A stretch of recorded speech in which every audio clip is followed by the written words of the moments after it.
En el aire de Radio Uruguay, inventamos entre todos la máquina de pensar. Acompáñenos en un viaje a través de los universos que vibran dentro de los libros. Bienvenidos al corazón de las palabras, la máquina de pensar. Conduce Pablo Silva Olazábal. Produce Gustavo Germán. Auspicia Biblioteca Nacional. La máquina de pensar.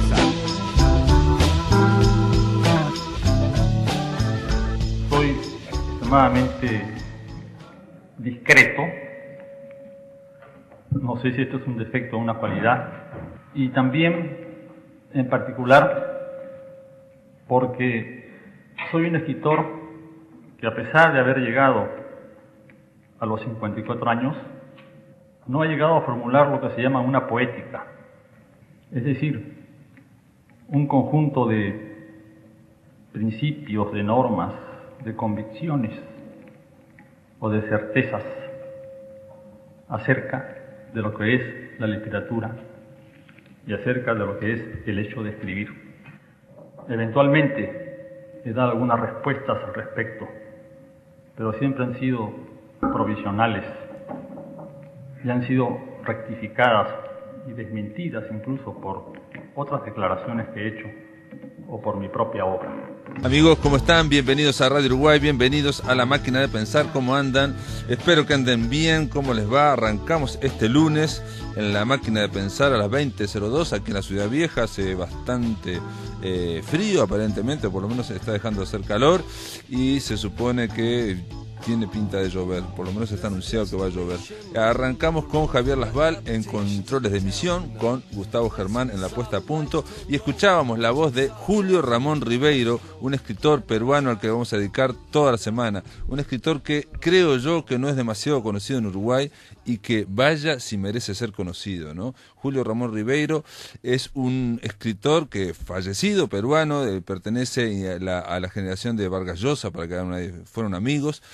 Nació el 31 de agosto de 1929 en Lima y falleció, murió en el año 1994 en la misma capital peruana. Fue un escritor peruano, considerado uno de los mejores cuentistas de la literatura latinoamericana. Algunos lo ponen a la altura de Borges, de Julio Cortázar. Es una figura, ya dije, destacada de la generación de 50.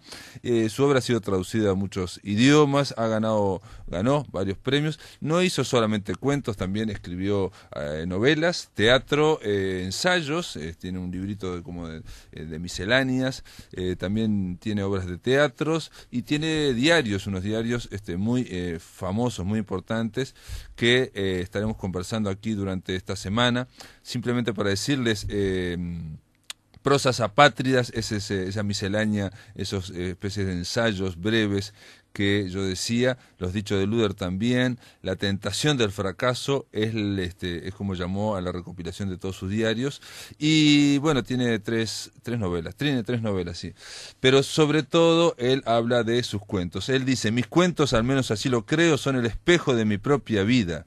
Dice en otro momento, hablando de sus cuentos, dice: lo importante es ser fiel a mis impulsos y transmitir simplemente el rumor de la vida. Dice en otro momento: al escribir mis cuentos en la pobreza o en la bonanza, en unas horas o en años de correcciones, en mi país o fuera de mi país, solo he querido que estos cuentos entretengan, enseñen o conmuevan. Y he querido también yo proporcionarme un placer. Pues al escribir, después de todo, no hacemos otra cosa que inventar un autor a la medida de nuestro gusto. Julio Ramón Ribeiro, estaremos conversando, y para abrir la semana vamos a darle la bienvenida a un periodista, un escritor, del cual yo, por esas cosas de la vida, tuvimos ahí un encuentro, aunque él no lo sabe. ¿Cómo estás, Jorge Coaguila?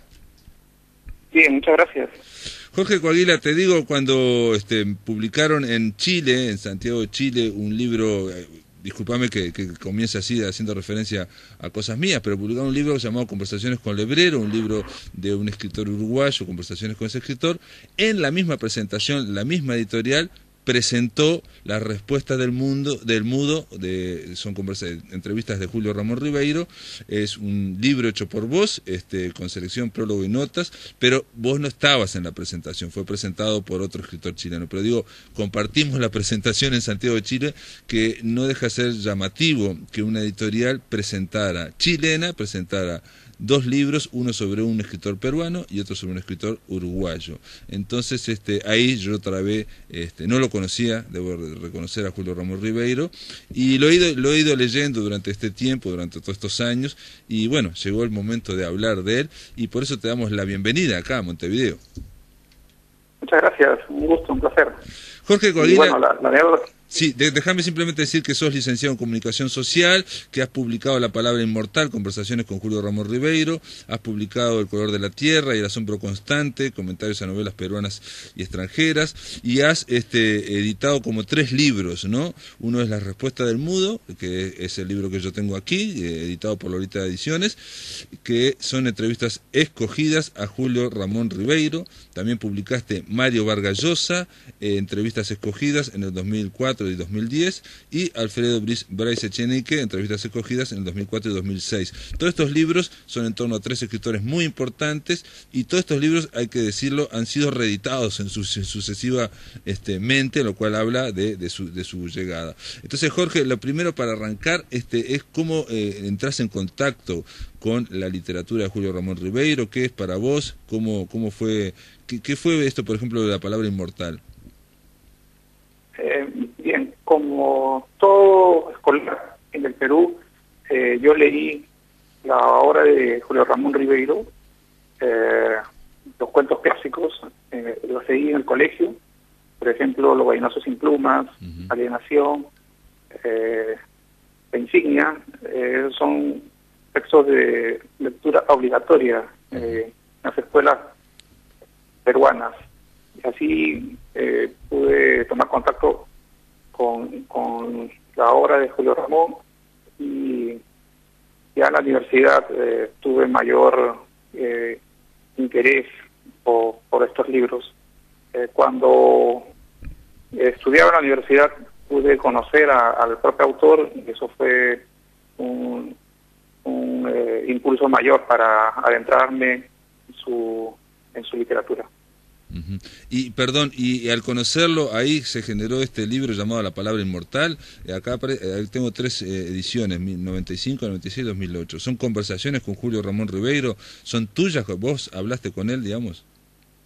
Sí, en efecto, son conversaciones que yo realicé con el escritor. Total, son 6.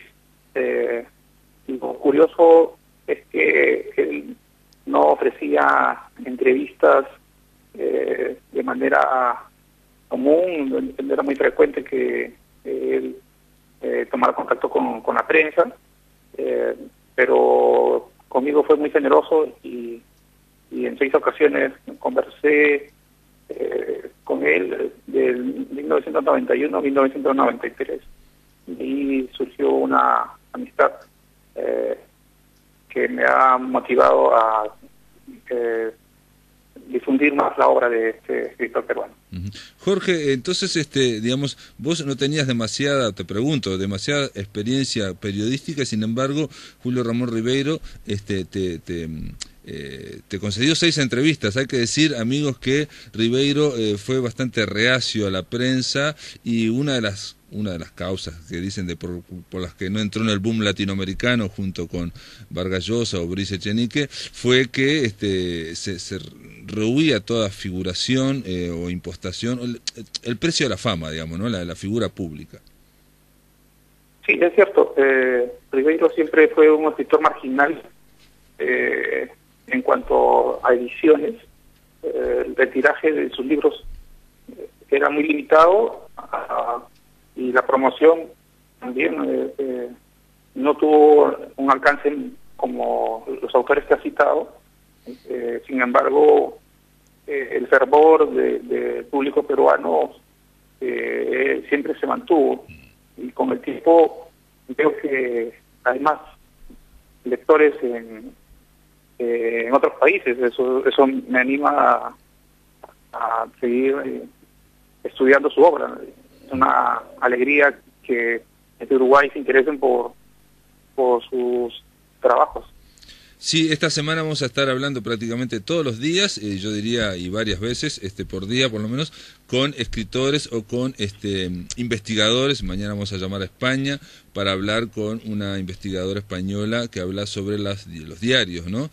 Los diarios de Julio Ramón Ribeiro, que en ese sentido también, no sé si es un adelantado, pero es alguien que publicó diarios que no los he leído yo, los quiero leer, que son del año, a ver de qué año son años, son 92. Del 92 al 95, él muere en el 94. Cuando vos, Sí, el mismo año que falleció Onetti. El mismo año que falleció Onetti, exactamente, sí.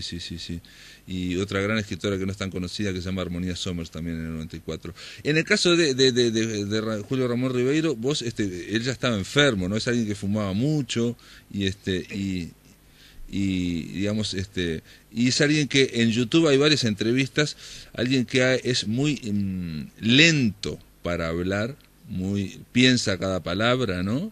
Y es muy tímido, ¿no? Muy delgado, un escritor flaco y tímido. Sí, son características que marcaron su existencia. Era una persona muy delgada desde pequeño, pero esa fisonomía varió aún más cuando en 1973 lo operaron en 2 ocasiones por su consumo excesivo de tabaco. El cáncer lo superó en esa época, pero al final de su vida fue vencido por esta enfermedad. Y él contaba que vivía al crédito, que su capital ya se había agotado en 73 cuando lo operaron, y que todo lo demás fue producto del azar, digamos, ¿no? Sí, bueno, él, se transmite un cierto, siempre escepticismo existencial en todo lo que he leído yo de él. Lo que me llama más la atención es la elegancia de su prosa. Tiene una prosa muy elegante, donde se destila mucha inteligencia y mucha sensibilidad, y hay siempre un tono de sorna o de autohumor, ¿no? De autoparodia, digamos, no tomarse demasiado en serio. Por ejemplo, él hace un decálogo del cuentista, quiero leerlo, no lo voy a leer todo, pero dice, por ejemplo, el primer artículo de ese decálogo dice: el cuento debe contar una historia, no hay cuento sin historia. El cuento se ha hecho para que el lector, a su vez, pueda contarlo. Esto me parece maravilloso, digamos, de que no pensar esa idea de que no se puede narrar, digamos, que el cuento está en la obra solo, sino que él dice que para que la gente pueda leerlo. Y el punto 2 me llamó más la atención, dice: la historia del cuento puede ser real o inventada. Si es real, debe parecer inventada, y si es inventada, real. Hay un punto de humor también, ¿no? Sí, en efecto, la obra de Ribeiro está teñida por un humor muy fino. La ironía invade gran parte de su obra, como se puede encontrar en las historias de los fracasados que pueblan sus cuentos. Una de las características de sus relatos es que al final los personajes son víctimas de un chasco. Eso pierden la batalla, y eso señala que motiva que el lector dibuja una sonrisa al finalizar, ¿no? Una sonrisa contemplativa, humana hacia el personaje que fracasa, ¿no? Siempre hay una cuestión un poco kafkiana en ese sentido, de que no logra, digamos, los personajes no logran lo que van a hacer, pero son muy originales los personajes, porque digamos, él está mirando la vida y ve que cada persona es muy distinta, tiene una gran densidad, digamos, de historia. Todos tenemos una historia separada, diferente, y uno lee un cuento de él y pasan muchas cosas, hay mucha información, y siempre parecen como, a veces tienen ideas medias extrañas, ¿no? Siempre están como destinados al fracaso. Hay un cuento que lo leí hoy y él habla mucho en tu libro, en la respuesta del mudo, en esas entrevistas, habla una y otra vez de ese cuento que se llama Silvio en el Rosedal. Es un cuento largo y realmente tiene una fuerza que uno quiere que no termine nunca ese cuento, ¿no? Porque realmente pasan muchas cosas y con una gran, insisto, condensación, ¿no? O sea, muy elegante la prosa, pero muy condensada, ¿no? O sea, no sobra nada. Bueno, de hecho lo dice, que no tiene que sobrar nada. En ese cuento se expresa la filosofía del autor en cuanto al escepticismo. Silvio está buscando algo y no sabe qué, no encuentra la verdad. Lo mismo, es un cuento con cierto rasgo filosófico. En cuanto a lo ideológico, Ribeiro tuvo diversas etapas, las cuales podría resumirlas en... Inicialmente él era un conservador cuando estaba en Lima, en su época de estudiante universitario. Él mantenía una simpatía hacia los sectores conservadores. Eso cambió drásticamente cuando fue a Europa y pasó a ser un obrero, un estudiante pobre.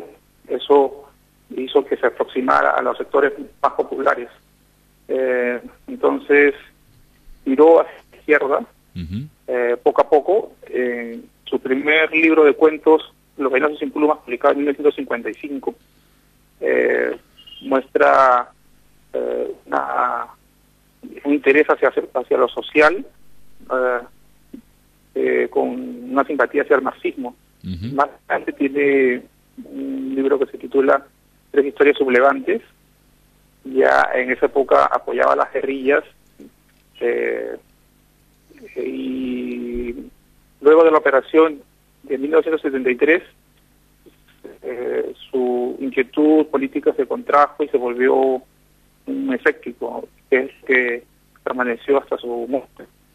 No, aparte también hay que decir que no lo hemos dicho, digo, porque obviamente vamos a ir informándolo durante toda la semana, que es un escritor peruano que vivió mucho en Francia, ¿no? En París, y trabajó, digamos, para el cuerpo diplomático, en la UNESCO, bueno, o como agregado cultural, para diferentes gobiernos de turno, ¿no? En el Perú, ¿no? Sí, exacto, en efecto, sí. Eso fue motivo de crítica de Mario Vargas Llosa en sus memorias El pez en el agua. Ahora, te voy a pedir, Jorge, perdóname que te interrumpa, porque vamos a hacer una pausa y vamos a conversar. Digo, es inevitable hablar de Julio Ramón Ribeiro y hablar de Mario Vargas Llosa, digo, obviamente que es el que conocemos todos, y ver cómo fue esa amistad y los subidas y bajadas que tuvo esa amistad, aunque Vargas Llosa siempre ha dicho que estamos ante un gran escritor. Él dice, no es un gran estilista, pero es un gran escritor de cuentos. Amigos, después de la pausa seguimos aquí en La Máquina de Pensar. Estamos hablando vía telefónica con el periodista, el escritor peruano Jorge Coaguila, en torno a Julio Ramón Ribeiro. En el aire de Radio Uruguay, La Máquina de Pensar.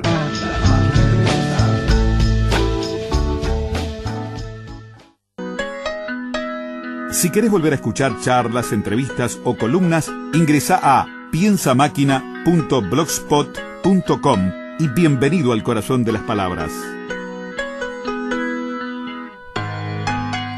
Continuamos, amigos, estamos aquí en La Máquina de Pensar en esta semana que vamos a dedicarle al poeta, al cuentista, al escritor peruano Julio Ramón Ribeiro, y estamos conversando vía telefónica con alguien que, Jorge Coaguila, que generó por lo menos 2 libros en torno a Julio Ramón Ribeiro. Uno son Conversaciones y otro son Las Respuestas del Mudo. Es un libro que tengo aquí editado en Chile, que incluye las mejores entrevistas que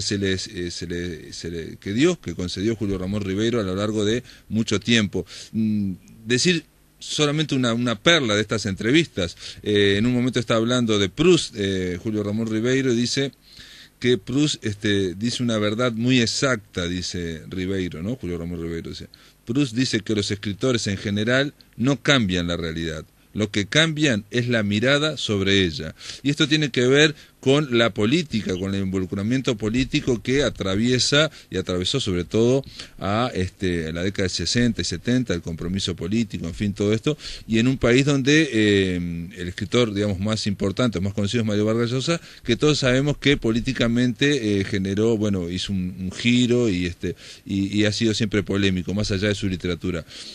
Julio Ramón Ribeiro y Vargas Llosa vivieron juntos y tuvieron en un momento un altercado, una separación. ¿Podemos contar por cómo fue eso?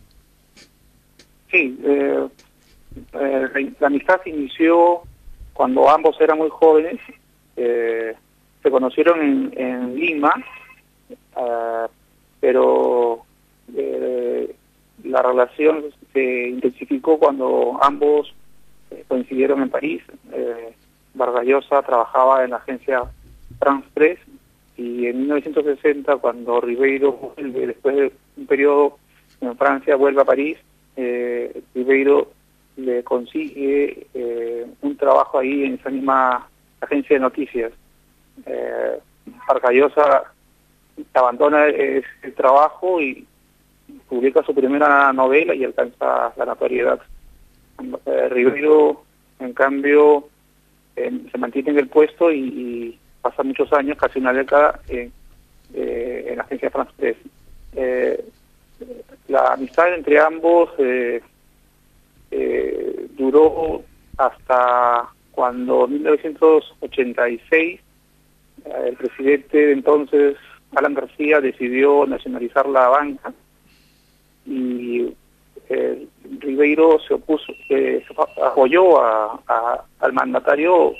En cambio, Vargas Llosa se opuso enérgicamente. Ribeiro incluso recolectó firmas apoyando a Alan García, pero lo que más mortificó a Vargas Llosa fue que a través de una amiga le dijo: dile a Mario que lo estoy haciendo de modo circunstancial, no como que no era un compromiso verdadero, ¿no? Que lo hacía como, digamos, como acompañando al oficialismo, al gobierno. En ese momento él era también funcionario, digamos, del Perú, ¿no? Y eso aparentemente fue lo que enojó a Vargas Llosa. No fue que lo contradijera, no fue que se opusiera, que estuvieron los dos en veredas o en aceras diferentes, sino que se lo dijera después, que miren, no es para tanto, esto es, lo tengo que hacer para figurar. De última, a eso lo enojó mucho a Vargas Llosa, lo escriben como un pez en el agua, pero también marca algo que es fundamental, digamos, en la segunda, por lo menos en la segunda mitad del siglo XX en América Latina, que es las relaciones entre el poder, entre el gobierno, entre el Estado y el artista, el escritor, cuando es funcionario, ¿no? En este caso Ribeiro era funcionario en París, ¿no? De todas formas, la mirada de él siempre es una mirada muy escéptica, por lo menos en Prosas apátridas llega a decir que no se sabe cómo es el juego de la historia, ¿no? Es decir, no se sabe para dónde va la historia, y lo que hay son explicaciones que siempre son combatidas o legitimadas por la realidad, ¿no? O sea, siempre la realidad las da vuelta. Sí, bueno, Vargas Llosa le dedicó buena parte de un capítulo que se titula El intelectual barato, ¿no? En esas memorias. Y bueno, ahí menciona que Ribeiro se acomodó a diversos gobiernos de diversos tintes ideológicos solo para mantener su puesto, ¿no? Bueno, Ribeiro tenía dificultades para vivir como escritor, no tenía una familia, tenía una mujer, tenía un hijo, y vivir en Francia es muy complicado. Entonces, en sus cartas, una de las cartas que le escribe a su hermano Juan Antonio justifica esa actitud, que ha perdido la libertad de opinar, y eso demuestra, como ha señalado, nítidamente la relación que había o que existe aún entre el intelectual y el poder, ¿no? Sí, hay que decir que un detalle que tiene que ver más con la literatura que con la política es que, como vos decís, estaba Vargas Llosa, estaba Cortázar, digamos, donde había en los 60 obras literarias, o Carlos Fuentes, La muerte de Artemio Cruz, Rayuela, o hay Conversaciones en la Catedral, que eran, no, pero me refiero a que eran todas experimentales, y la prosa, los cuentos de Julio Ramón Ribeiro se le llamó, o algunos dicen que es un escritor del siglo XIX, porque es una prosa elegante, clásica, muy transparente, y no hay esa experimentación. Bueno, con cierta ironía un crítico dijo Julio Ramón Ribeiro es el mejor escritor peruano del siglo XIX. Sí, algo que le hacía gracia a Julio Ramón. Él era un escritor decimonónico, en efecto, en cuanto a técnica. Además era un amante de las obras de los franceses, de Flaubert, de Maupassant, Stendhal. Era un afantado, no la lengua, el francés y el inglés no tuvo mucho apego, mucho interés, ¿no? De todas formas, él, cuando le dicen que es un escritor del siglo XIX en nuestras entrevistas, dice que bueno, que para él sería un elogio, porque obviamente representó el siglo XIX un desarrollo muy importante, sobre todo de la narrativa, ¿no?, de la novela y de la cuentística, sobre todo. De hecho, el siglo XX ha tratado de superar eso, ¿no? Todavía estamos en ese barco.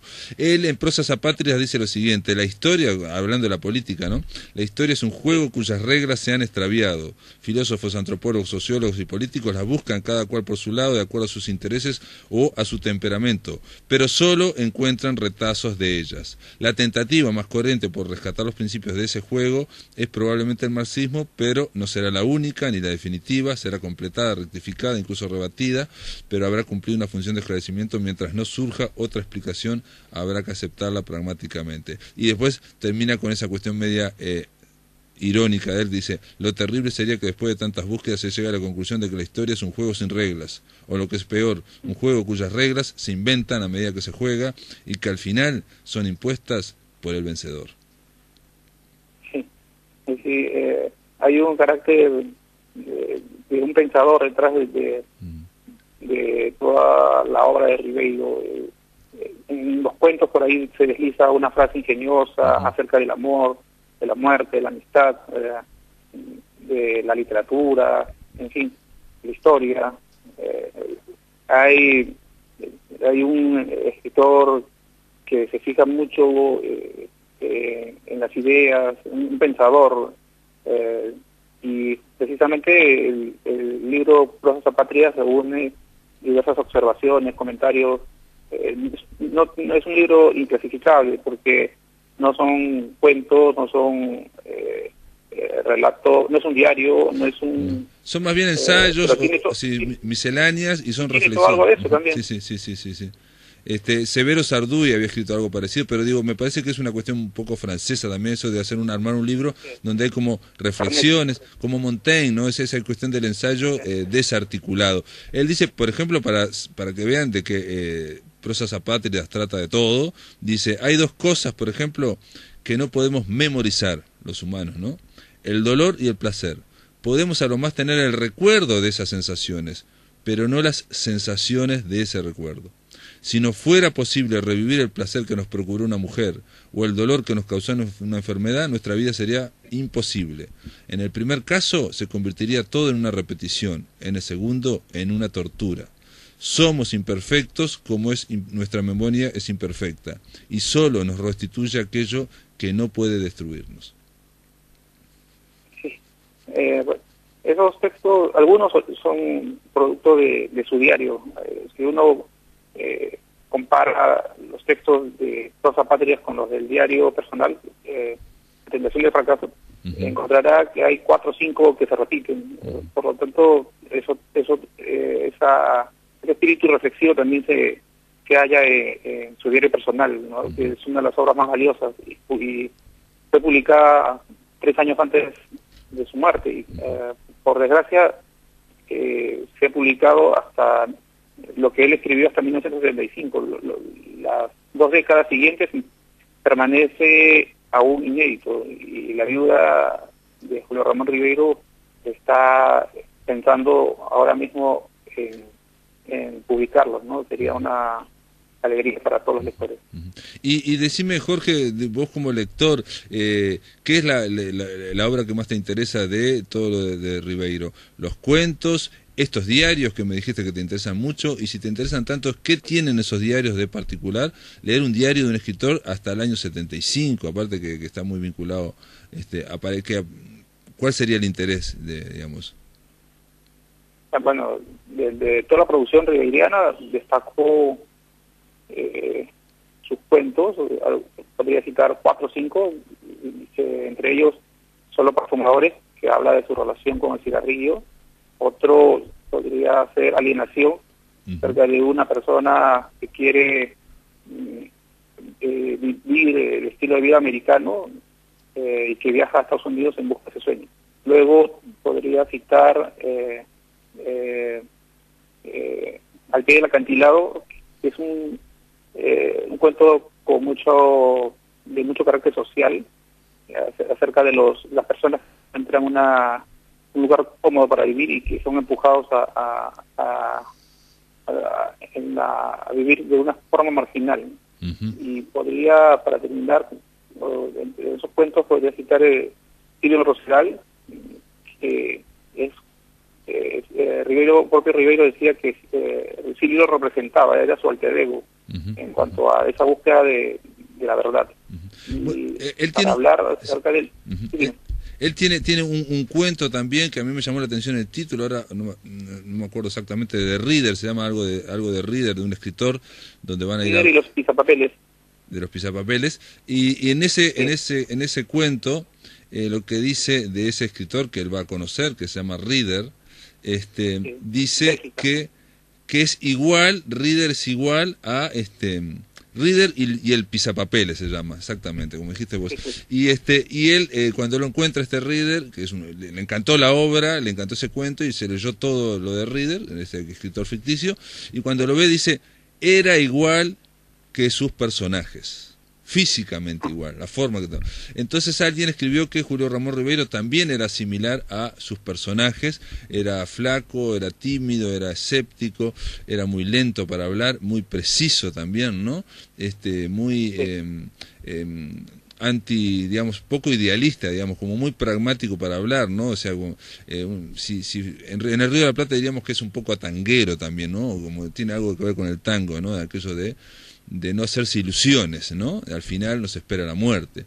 Y lo que te quería preguntar es, él habla de Silvio en el Rosedal, y precisamente habla de alguien que por distintas razones termina ahí en la montaña, ¿no? Ahí cerca de la sierra, ¿no? Peruana, en un fundo, en una estancia, y encargado, digamos, alguien que es hijo de un italiano, que no tiene estas cosas que nos pasan en la vida, ¿no? Digamos, el personaje va como derivando hasta ahí, y lo que encuentra en esa estancia, bueno, funciona todo más o menos bien, y encuentra un rosedal, que es de rosas, muy lindo, no sé qué, hasta que en un momento logra subir a una especie de minarete, a un lugar donde alto, que no sabía por qué se había construido, y ve que el rosedal desde arriba tenía una forma, ¿no? Una estructura, ese jardín de rosas, que es una estructura geométrica, y él empieza a descifrar el enigma. ¿Qué quiere decir ese rosedal? Y lo que dice es que son unas formas geométricas que quizás en clave Morse, si se traducen a clave Morse, quieren decir la palabra ser o la palabra res. En fin, es muy difícil de contar el cuento porque él se va involucrando en la realidad y se va entrando en un viaje que no sabemos cómo termina, ¿no? Sí, es algo típico de Ribeiro, que la incertidumbre y lo que has dicho acerca de los personajes típicos ribeirianos, es tal cual. El término ribeiriano señala como a un personaje tímido, inseguro, como dicen que son muchos los niños de clase media, que no pertenecen ni arriba ni abajo, y que tienen dificultades económicas y no se sienten muy seguros de lo que van a hacer. Entonces, sí, Ribeiriano es una persona tímida, eso se señala mucho en la obra de y alguien muy sensible, con una sensibilidad artística o una sensibilidad espiritual, que le cuesta mucho enganchar en el ritmo de la vida, digamos, ¿no? Que le vaya bien en la vida. No es un ganador de la vida, no es un empresario. No, es un Vargas Llosa. No, exacto, no es un Vargas Llosa. Entonces es alguien que, digamos, como que va pidiendo permiso por la vida, porque en realidad él tiene una gran riqueza interior, ¿no? Es muy sensible. Sí, eso es. Y bueno, en cuanto a los diarios, me quedó flotando la respuesta. Sí. Te comento que los diarios se inician en Lima cuando era estudiante universitario, y cuenta toda esa trayectoria que pasó en Madrid en los primeros tiempos, cuando era estudiante becado. Pasó muchas penurias. Fue en París, por ejemplo, fue cargador de bultos de una estación de tren, fue conserje de un hotel, también fue recolector de periódicos viejos, y todas esas vivencias, todos esos detalles se encuentran en su diario. Y lo más importante, cuando se publicó en 1992, fue que sorprendió a muchos lectores encontrar tanta información acerca de su vida privada, porque porque Ribeiro siempre había sido un autor muy reservado. Nadie sabía, o muy poca gente sabía qué es lo que había vivido, qué experiencia había tenido en Europa. Ajá. Muy bien, y digo, esa es una contradicción que la trataremos de hablar durante esta semana. Alguien muy tímido que por lo menos cuenta toda su intimidad después en los diarios, pero eso lo hablaremos durante toda la semana. Te tengo que agradecer mucho, Jorge Coaguila, porque de alguna forma nos ayudaste a iniciar, a abrir ¿no? el compás de esta semana en torno a Ribeiro, que lo iremos llenando con otros aportes. Te agradezco desde acá de Montevideo, te mando un abrazo grande, che. Igual a ustedes, y muchas gracias por interesarse en la obra del peruano. Muy bien, después de la pausa, amigos, vamos a volver y vamos a escuchar una breve entrevista, digamos un fragmento de una entrevista que está disponible en YouTube, que le hicieron a Julio Ramón Ribeiro. Sí, amigos, los invito a escuchar una entrevista, un fragmento de una entrevista a Julio Ramón Ribeiro, entrevistado con Ernesto Hermosa en 1994.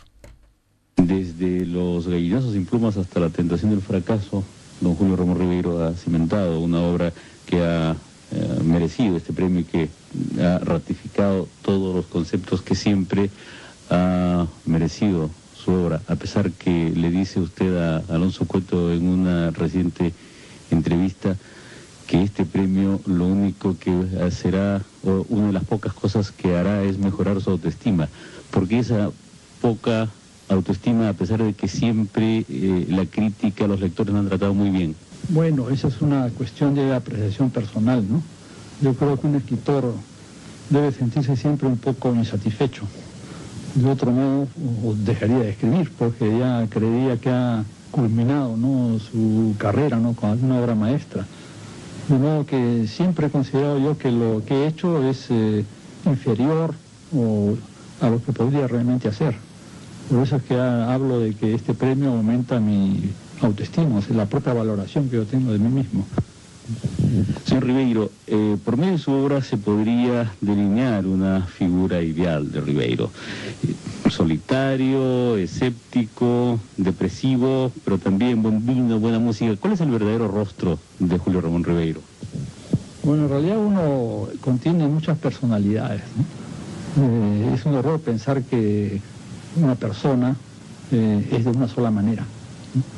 Nosotros contenemos dentro de nosotros varios yo, y estos se manifiestan de acuerdo al contacto y a las diferentes personas con las que uno trata. Yo puedo ser huraño con unos, ¿no?, comunicativo con otros, simpático con unos, antipático con otros, por momentos depresivo, por momentos alegre, ¿no? Es cuestión de la relación que tenemos con las demás personas. Tal vez para reconstruir su imagen, habría que comenzar por el principio. Usted tuvo una infancia feliz. En La tentación del fracaso, sus diarios comienzan cuando usted tiene 21 años. No se conoce nada para atrás de Julio Ramón Ribeiro. Sí, yo lo había comenzado antes, creo que a los 15 años empecé a escribir el diario, pero cuando traté de pasarlo en limpio me di cuenta que era un diario muy de adolescente, en fin, sin mayor interés, de modo que lo destruí. Y ya a partir de los 21 años, 22 años me pareció que ya era un poco más interesante, al menos para mí. De modo que es desde esa época que he empezado a publicar el diario, o sea, a partir de los 20 años más o menos. ¿Y cuándo comenzó a escribir? Bueno, está un poco perdido así en mi memoria, pero creo que empecé a escribir desde que estaba en el colegio, en secundaria, desde que tenía pues 13 años, 14 años, en las deberes de clase, por ejemplo, cuando ponían un tema no literario, entonces ahí me gustaba hacerlo, ¿no? Y lo hacía bien y siempre destaqué en ese terreno de esa época. Pero esos fueron las primeras tentativas. Pero realmente cuando empecé a escribir con más seriedad fue ya cuando entré a la universidad, más o menos a los 17 años, 18 años. Y eso gracias a que conocí en la universidad a otros jóvenes que tenían vocación literaria y con los cuales conversábamos, nos estimulábamos, ¿no? Y de esa época datan mis grandes amigos de mi generación, ¿no? Como Carlos Fernández Belli, Leopoldo Chariarse, Paco Bendezú, Alberto Escobar, todos los Carlos Zabaleta, ¿no? Formamos un grupo, ¿no? Que después se llamó la Generación del 50, que éramos muy unidos y muy entusiastas por la literatura y que nos leíamos unos a otros, discutíamos, y eso fue lo que realmente fortaleció mi vocación literaria. A propósito, se habla mucho ahora de la generación del 50 y se hace incidencia sobre todo en los poetas, pero en general se refiere a todas las artes. ¿A qué se debió esa eclosión de la generación del 50? Quizás a la transformación de la sociedad peruana en esa época, ¿no? Es decir, hacia los años 50 Lima dejó de ser una ciudad una pequeña ciudad, digamos, ¿no? Para irse convirtiendo en una gran urbe, ¿no? Y esto produjo una serie de transformaciones en la ciudad, la inmigración del Ande, con todos los problemas que esto trajo consigo, ¿no? Luego fue también incidencias como la terminación de la guerra europea, ¿no? Y el periodo de bonanza que había sido para el Perú durante la época de la guerra, ¿no? Por razones que no es caso citar, ya trajo consigo una serie también de problemas urbanos, falta de vivienda, falta de trabajo, que convirtió a Lima, ¿no? Y al país en un tema interesante de reflexión y de observación para los artistas y para los escritores en particular. Yo creo que es uno de los factores. Otro factor puede haber sido una simple coincidencia, en el sentido de que por razones simplemente de azar nacieron y se reunieron en una misma época una serie de escritores, artistas, ¿no? Que tenían un relativo talento. Señor Ribeiro, regresando a su obra, ¿cómo construye sus personajes, su obra? Bueno, es un proceso bastante complejo, ¿no? Los personajes nacen de la observación de la realidad. Los personajes, yo no creo que tenga un solo personaje que sea inventado de pies a cabeza. Todos son los personajes reales, ¿no? Que he observado y he conocido, o son personajes compuestos con pedazos de personajes reales, ¿no? Es decir, uno coge 2 o 3 personas, las reúne, las compone y forma con eso un personaje. A propósito, ¿cómo nace ese personaje de la insignia que llega a ser presidente de una organización de la cual no sabe el significado ni para qué ni cómo existe? ¿Esto fue después de trabajar en UNESCO o fue una premonición? No, eso fue antes, estuvo inspirado en un caso familiar, ¿no? que conocí, ¿no? de un tío que entró a una organización cuyo nombre no voy a decir, ¿no? Una asociación, un poco sin saber de qué se trataba, y poco a poco fue ascendiendo, hasta llegar pues a ocupar un cargo importante Y cuando él le preguntaba, bueno, ¿de qué se trata esto? ¿Qué cosas ustedes buscan? ¿No? ¿Cuáles son los objetivos? Bueno, él ni sabía cómo decirlo ni cómo explicarlos, ¿no? Y bueno, eso fue el origen del cuento, ¿no? Yo lo transformé un poco. Y luego, bueno, como trabajar en la UNESCO, ¿no? He vivido momentos, ¿no? En los cuales también yo me sentía un poco como el personaje de ese cuento, ¿no? Que estaba metido en una gigantesca organización, ¿no? Que tenía fines múltiples, ¿no? Objetivos múltiples, a veces un poco confusos. Y bueno, que cumple evidentemente una labor destacada, ¿no? Pero que realmente por momentos confunde un poco. ¿Qué relación existe entre usted y sus personajes? ¿Lo han dominado? ¿Lo persiguen? Bueno, los personajes, pues, en realidad, diría que yo los he dominado, casi siempre, en el sentido que son creaciones mías, ¿no? Y que soy como Dios creador, ¿no? Que los puedo hacer nacer, ¿no? Morir, triunfar o fracasar, ¿no? Depende de mí. Pero a veces me ha ocurrido encontrarme con mis personajes, ¿no? Tanto los personajes reales, ¿no? Como personajes imaginarios, ¿no? Y es una cosa verdaderamente que produce cierta sorpresa.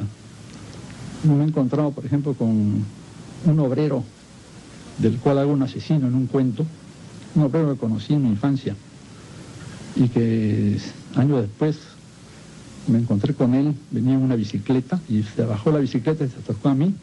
Y yo creía que me iba a amenazar por haber hecho de él un asesino, pero no, al contrario, me abrazó y me felicitó, me dijo que había leído el cuento y que le había parecido muy simpático. Y así me encontraba muchas veces con personajes, ¿no? Que surgían así un poco de mi pasado, de mis obras, de mis libros, ¿no? Y es siempre una impresión bastante curiosa y sorpresiva. Justamente ahora que estuve en Madrid, hace un par de meses, ¿no? Un homenaje que se me hizo, leí un cuento en el cual el personaje principal era un español que conocí en el año 52 y que el cuento lo trato más o menos un poco despectivamente, y en medio de mi lectura del cuento se levanta un tipo del auditorio, se acerca a mí y era este español que yo había descrito, ¿no? Y que reaparecía 40 años más tarde, ¿no? Saliendo de un cuento mío, ¿no? A la realidad. Pues naturalmente que no sé si habría leído el cuento, pero me reconoció y me trató con mucha simpatía. Muy bien, este era un fragmento de una entrevista de Julio Ramón Ribeiro, entrevistado por Ernesto Hermosa. Fue del año 94, fue el último año, murió después Ribeiro. Y esta entrevista está en YouTube, fue retransmitida en el 2009 para celebrar los 80 años del escritor que hubiera hubiera cumplido si hubiera seguido vivo. Amigos, así que empezamos con Julio Ramón Ribeiro. Mañana a partir de las 20 horas vamos a estar aquí en La Máquina de Pensar.